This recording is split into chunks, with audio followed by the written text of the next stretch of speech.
touching back on trauma in terms of, you know, how it affected you. I know you went on to study and youth justice. Did any of your childhood influence what you wanted to achieve in terms of, you know, did you feel that you had to show your family? I guess I wanted to impress. And prove yourself. Yeah, I'm here. Yeah. Yeah. And I think if you did well in school, that's when you were top dog. Yeah. And you'd get, you might, I don't know, you might have got a few good words. There was never anything tangible. Or Right. No affection. No. What do I? Not even a hug. Yeah. Just. Yeah, I don't remember the congratulations for nothing. Yeah. My parents never came to any parents' evenings or anything like that. Never. Also, so what? But sometimes, probably, if we look back, were they at work because they were too busy grafting to just put food on the table. Yeah. So could they come to parents' evenings? And I think I'm looking at life more now, so because they're in a different time and era to us.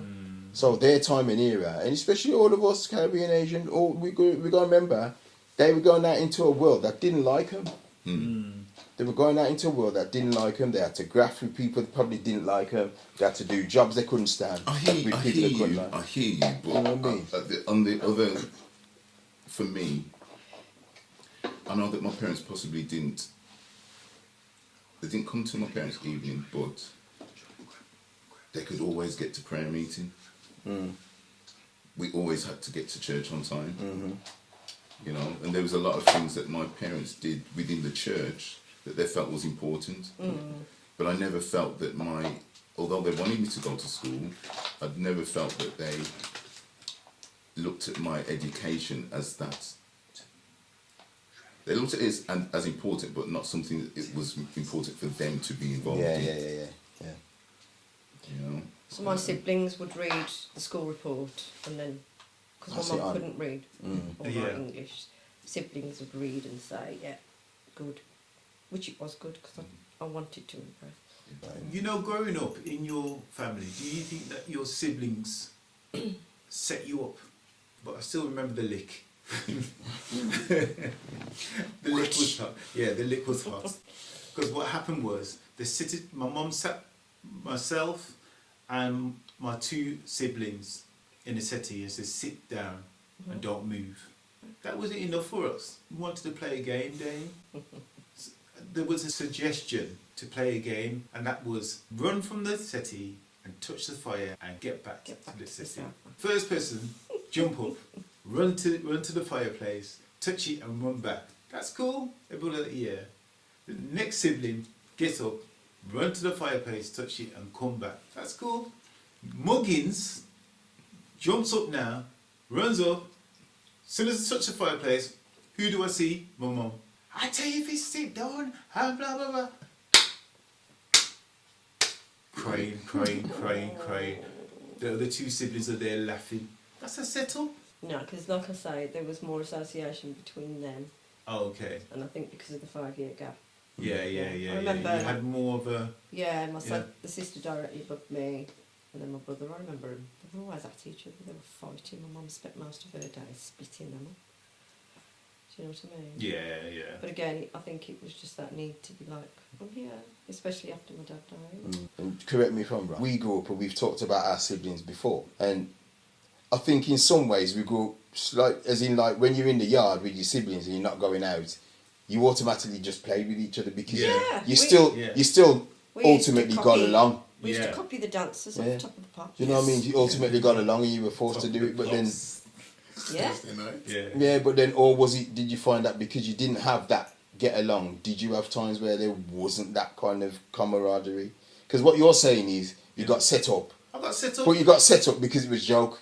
It's trauma. No, but it's trauma, but it's joke. Because at the end of the day, they're doing it because it's a joke. See, because you got to think, one of them could have got caught.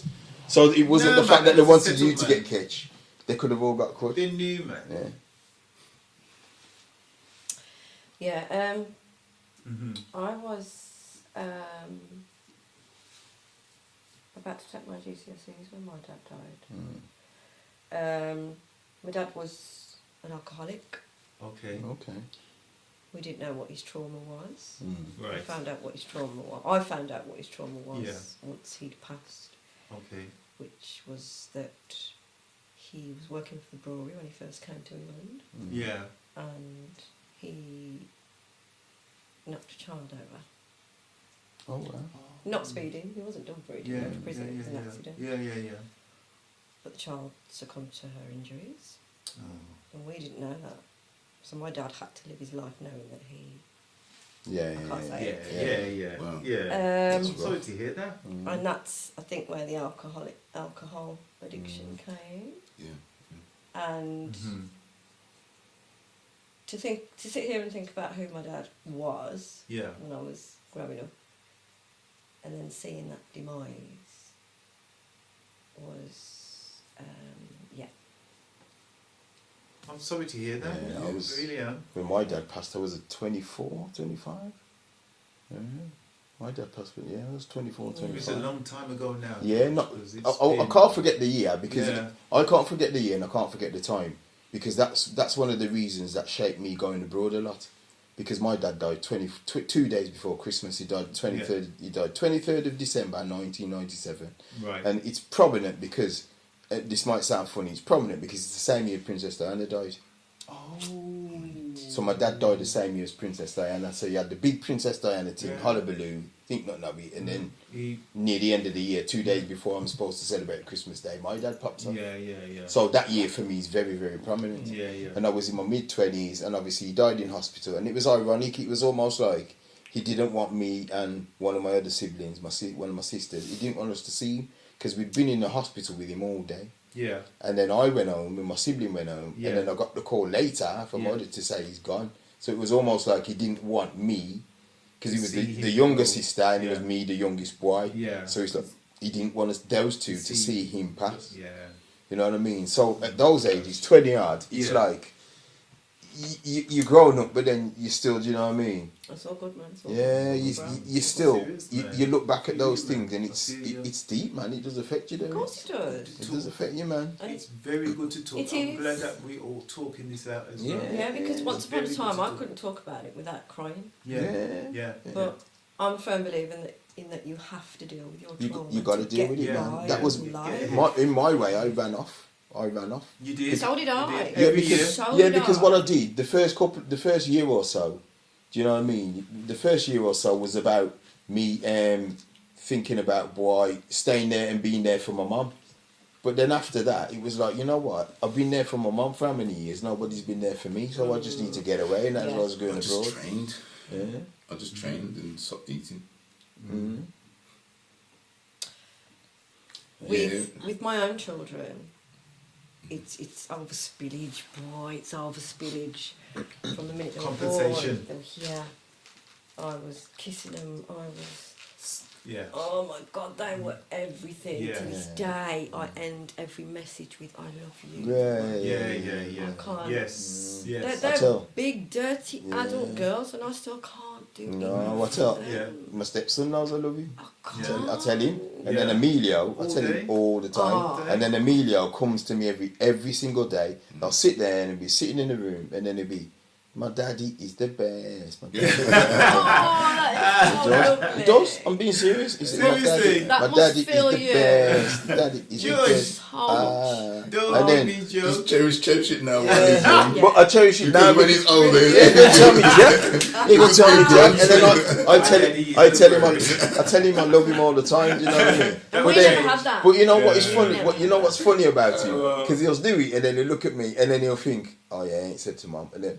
My mummy is the best. But he'll always start with me first. Oh yeah. He'll always start with me first. But that just fills me with joy, because then I tell him all the time, "Son, I love you," even if I tell you off. Yeah, and even on, that's I right, on explain the to bad him. side of it. Yeah, I explained to him he's only 7, but he's sharp. You like not? He's sharp. So I still explain to him, I do these things because I love you.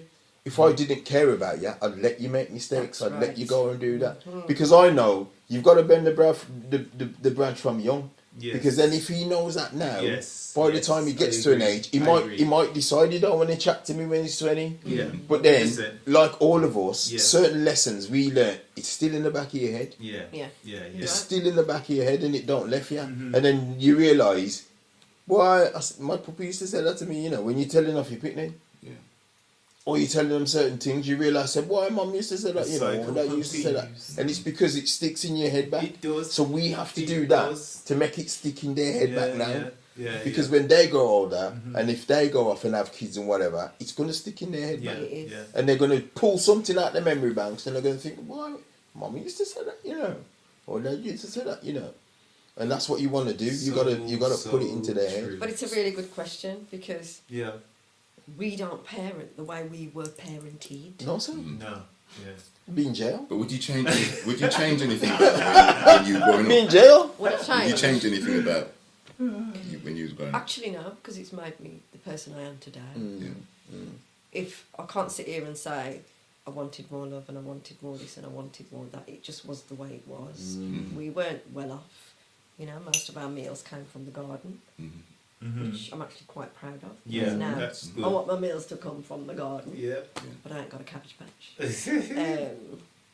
So yeah. Self-sufficient. Mm. Yeah. Right. Call me Farmer Rav.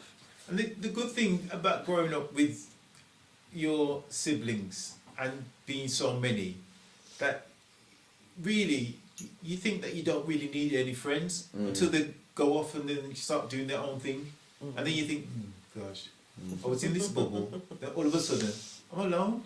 I'm by myself. Yeah. Nobody's not paying no attention. You know what I mean? Yeah. So Yeah.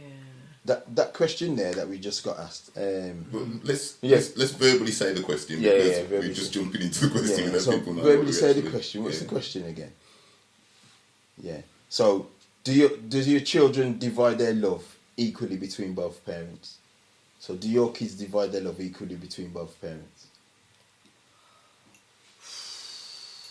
We're talking about my kids now, yeah? Yeah, because Yeah. obviously the question's for all of us. I'm going to be honest and I'm going to say no. Who gets more of the love? What about you? My That's son don't what talk to I'm his mum. saying. yeah. My son doesn't talk to his mum. Okay. She traumatised him too much. Wow. I think. Yeah. I think. Wow. I don't know. I think because I spend All the time. because of work for for my wife. I spend more time with Amelia. Okay. So I believe Emilio does probably love me that little bit more, but it's only because of time invested. I don't think it's not because of she's better or I'm worse. It's all that, It's just yeah. because of time invested. yeah, you know what I yeah. mean? As opposed to with my older son, he will because he used to spend more time with his mum. Yeah. Obviously So he's my interesting, stepson, and isn't you it, know the what I mean. So dynamic? yeah. Yeah. But kids don't really actually care what you say. They listen to what you're saying, but they more care about how you behave. Yeah, and what you do with them and for them. Yeah. Yeah. Because at one point, my son was told that I didn't love him. His mum told him I didn't love him, and he was about 7, 8, and I said to him, "What do you think?" He said, "Well, you buy me nice clothes, and you always play with me." I said, "Well, There you go. Love is shown in so many different ways, isn't it? You don't have to just say it. There's so many. Yeah, you can show. You Yeah, can't there even is, talk there's- about how many there are. There's so many Yeah, different ways yeah, you show yeah. love. Absolutely. and kids will know. Kids are attached to you." Well, we knew, didn't we? We grew up knowing. We grew up differently because we knew that, and it's because we were older. We knew that, boy, mum and dad might not. Dad was better than my mum. We'd showing the love.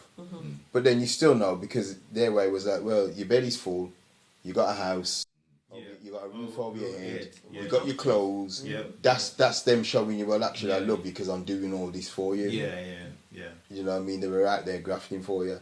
But sometimes what they don't realise is it would have been nice to get that hug like we do with our kids. It would have been nice to just get that hug and say, "Me love you," you know. Because I see with my kids, when you show them that little piece, Yeah. they're just like, they're blown away. They're blown Even when away. they've done wrong, and I'm talking seriously wrong, I'm not going to go into detail. Yeah. And, you know, I've had to say things like, look, you could murder somebody. I'm still your mum, I'm still going to be here. I'm still going to be in your face. I am not disowning you. No, yeah. And I can't marry that with, obviously, the relationship I have with my mum. Because, like I said, my daughters could physically commit murder. Yeah. We're still there. Yeah. To let them know I'm your mum. I wouldn't. The only day I'm going to give up on you is when I'm dead. But you know what? When I'm dead, I'm watching you, so I ain't giving up on you at all. Still. So, is there anything you would change about your parenting? No, I don't think there's anything I'd change about. I like I said, I believe in parenting by example. Yeah. You know, whatever my son sees me do. Lead by example. Lead by Yeah, example. I For agree years, with I've woken up like 5 o'clock in the morning always, and he thinks it's normal. Yeah, the discipline. 5 a.m. club. Love that. I agree with that still. And actually, the majority of my parenting was, I guess, within my time in social care. And I know that there's no, you know, there's no book written on parenting, but we go from theory, don't we? But we take on that theory in that if we parent our children this way, they'll be better people. And Yes. that's all you can hope for, Yeah. you know? Yeah. Absolutely. So no, I've done the best with my parenting. I'm proud of my Yeah. parenting. Yeah. But you know what? What we're forgetting is we're still doing it. Exactly, Oh, yeah. exactly. We're still Till doing the day we it. die, you know? So you know what I mean? We're still doing it, man. But, you know, at the same time, I'm not a billionaire and I can't. Yeah. But I don't want really, to. No. Do you know what I mean? I've showed good work ethic. We ain't gonna lie, you know, I take the And they're millions doing still. You are? I take the millions still. You Oh, took well, the million. yeah, of course you would. But you know, it don't make you happy, does it? No, not necessarily. Don't make you happy. It made me very happy. Yeah. Because I don't think I'd change. I think I wouldn't want to be that kind of, you know, what as the Americans say, I wouldn't want to be a checkbook parent anyway. No. I'd rather, because I know, like, sometimes people think they've got to do all these million things for their kids. Yeah. But actually, sometimes your kid just wants you to take them to the park. Yeah. Just spend a bit of Simple. time. Take them That's to the it. park. Yeah. You tell you always Quality about time. why I took him to Lapland this year. You know, yeah, you're spending all that money, but sometimes they don't even remember. They won't. Don't remember, and sometimes you're taking them at like I see some people take kids at 3 years old and they go to some big flight, and that pitney ain't gonna remember Jack. No, as much as my memory is good, you man know, but I don't remember what I did at 3. So what you take? Do you know what I mean? Why are you like 3 years old? Why me did take you go out? They could have said to me, we did take you go out this son. I don't remember. I took you to space. All I remember is when you give me a hug and you just probably throw me in the air when I was a picnic, and then I thought that was the best game in the world. You remember that? You know what I mean? Or running up and down when I had my first dog, and you bought me my first dog, and you chased me around or something, and my siblings was laughing after me. But that was great. My earliest memory is You know my what I mean? 5th birthday, Great. actually. Is A bottle of Lucozade with the orange paper. Remember the paper that went out? Yeah, Oh yeah. That paper. The orange paper. And a Mr. Kipling Victorious. Why? I saw you was stoosh. I know. Mr. Kipling. Mr. Kipling. Mr. You know? Why? Kipling. Not some. Nah, man, mine was Digging homemade with cake. the rum and the sherry. I got lit. That's why I probably didn't drink. Don't drink. You got so much lean up when I was a picnic. Oh gosh. Crazy. But no, I'm proud of I'm really, really proud of my parenting. And yeah, I've made mistakes. I'm not a perfect parent, but you know. Yeah, but you're happy with how your kids are now, because that's ultimately the thing, isn't it? Yeah, it's like- ultimately to see that actually they're not on road, they're not in prison, they're not this, they're not Yeah, that. Police So, coming to my house. Yep. so ultimately that's That's the main prize, thing. isn't it? Yeah, that is. That's the prize. Absolutely. And even to a point where my eldest daughter, working way, she's in a better financial position than me. What? And that's what I want for them. Yeah, that's You know what I good. mean? Yeah. That's Well, good. you know what? That goes back to a phrase I use, and I've used it before. I've used it on Emilio, and I've used it, and I say, in my head, if you're a true parent, I say to my son, I'm the only man in the world who wants you to do better than me. Yeah. Truly better than Trust me. me when I Because say that. obviously you got your kids will go on calls and whatever else, and they'll love them and they do want them to do well. But it's not their job for them to want them to do better than them. Does that make sense? Yes. Yeah. Because as your child, you want them to do like your girls. You want them to be better than you. Yes. And Absolutely. you're probably the only woman in the world that wants that actual thing to happen. Yeah. Absolutely. Do you know what I mean? I do. And that's a big thing. Even to if me. I can help them. Yeah. You see what I'm going? If I can, if I got to the top of that stairs and then I could push my son to the attic, I'll fling him in the attic because he's higher than me. Yeah. I'm gonna push him up.